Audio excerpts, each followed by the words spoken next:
مولانا عبدالحکیم اسحاق کے بیانات کے لیے حکیم اسحاق آفیشل کو سبسکرائب کریں۔ مولانا عبدالحکیم اسحاق۔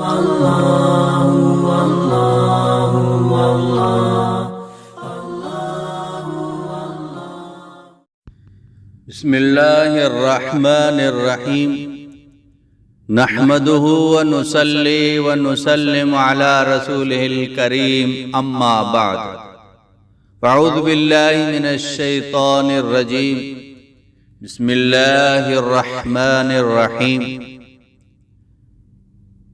آج کا یہ وظیفہ رزق میں برکت کے لیے ایک خاص وظیفہ ہے۔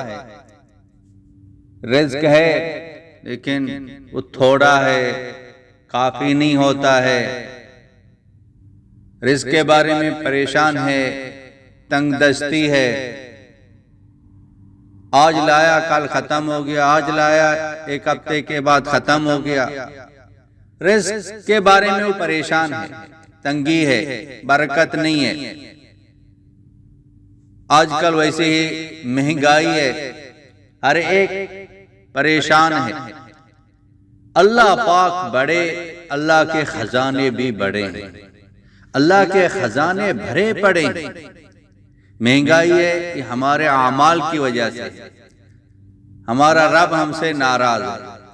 اپنے رب کو راضی کریں گے وہ رزق کی بارش برسائے گا، ہر طرف چاروں طرف رزق کی رزق ہوگا، مہنگائی ختم ہوگی۔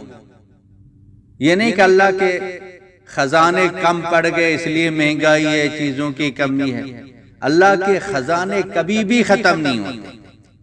تو ہم اللہ پاک کی طرف رجوع کریں تو قرآن پاک کی ایک آیات ہے، یہ آیات 3 مرتبہ پڑھ کے وہ راشن پر دم کرے، چاول ہے، آٹا ہے، چینی ہے، گھی ہے، اس پر دم کرے۔